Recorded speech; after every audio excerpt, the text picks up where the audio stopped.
Hello friend, good morning all of you. मैं Shrikant YouTube RGS में आप सभी को स्वागत करता हूं। आज का विषय हमारा है राजनीतिक विचारक। राजनीतिक विचारक में आज हम लोग जॉन लॉक के बारे में पढ़ेंगे। इसके पहले अगर चैनल पे नए हैं तो सब्सक्राइब करना ना भूलें, लाइक करें, कमेंट करें, अपने दोस्तों में ज़्यादा ज़्यादा शेयर करें। तो दोस्तों, ये जॉन लॉक की जो हम लोग आज पढ़ेंगे ये अति महत्वपूर्ण सभी कम्पिटिटिव एग्जामिनेशन के विद्यार्थियों के लिए है।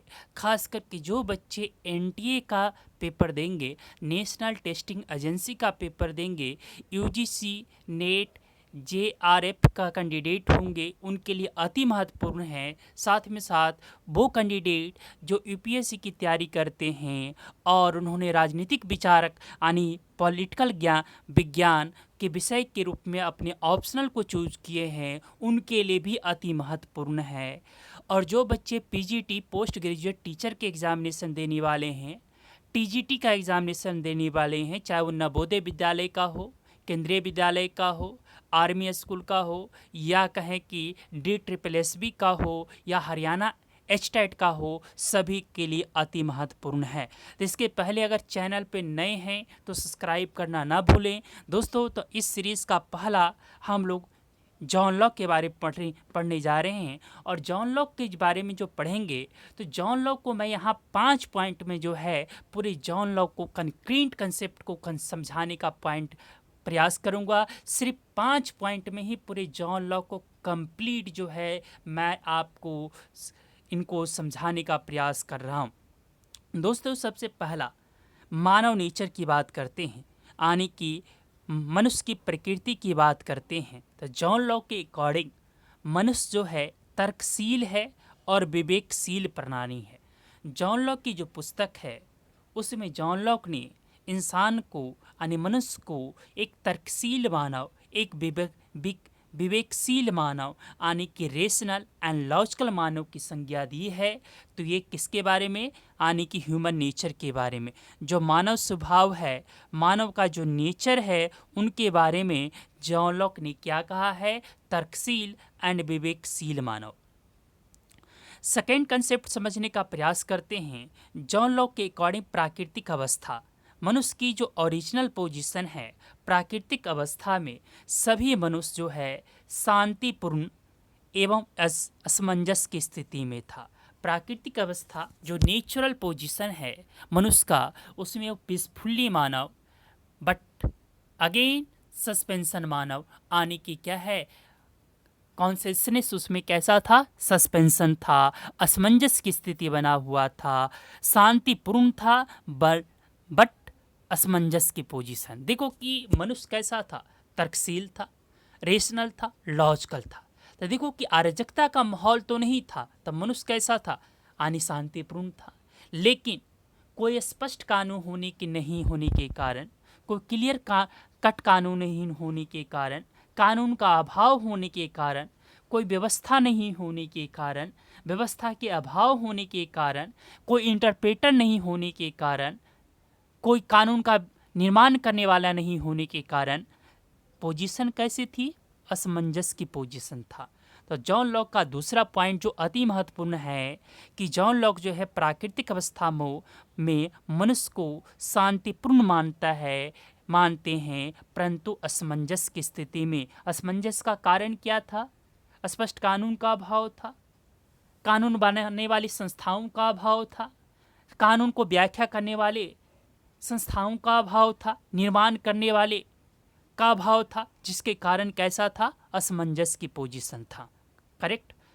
अब जो है जॉन लॉक का थर्ड पॉइंट हम लोग समझने का प्रयास करते हैं कि जॉन लॉक ने अपनी पुस्तक में, अपनी फिलॉसफी में, दर्शन में, या कहें कि अपनी राजनीतिक विचार के रूप में थर्ड पॉइंट जो है सामाजिक एवं राजनीतिक संविदा की बात करते हैं।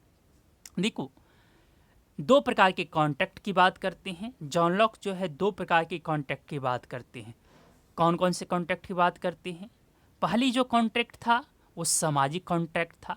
और जब सामाजिक कॉन्ट्रैक्ट होगा, सामाजिक समझौता से एक सामाजिक संस्था का निर्माण होगा, और राजनीतिक समझौते से एक राजनीतिक जो है समझौते से राजनीतिक संस्था का निर्माण होगा। तो देखो, हॉब्स उन विचारकों में से एक हैं जो ये मानते हैं कि जो राज्य का निर्माण है वो social contract and political contract से हुआ। सामाजिक समझौते का परिणाम क्या रहा?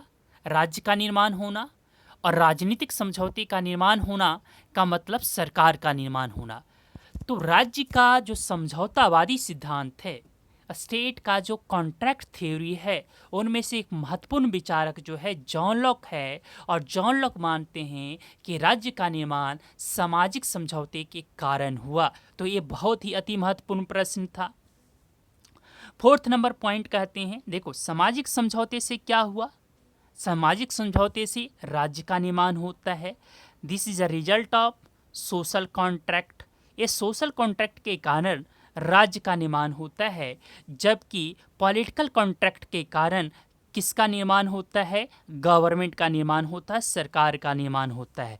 तो जॉन लॉक मानते हैं कि राज्य का निर्माण दो समझौते का परिणाम रहा। इस सोशल कॉन्ट्रैक्ट के कारण हुआ। एक सोशल कॉन्ट्रैक्ट का परिणाम राज्य का निर्माण, और दूसरे सोशल कॉन्ट्रैक्ट का परिणाम यानी कि जो राजनीतिक कॉन्ट्रैक्ट था जिसको कि हम लोग सरकार का निर्माण कहते हैं। तो हमने जॉन लॉक का चौथा पॉइंट भी कंप्लीट कर लिए। अब जॉन लॉक का फिफ्थ पॉइंट कहते हैं। जॉन लॉक जो है प्राकृतिक अवस्था की बात करते हैं, या प्राकृतिक अवस्था में प्राकृतिक कानून की बात करते हैं।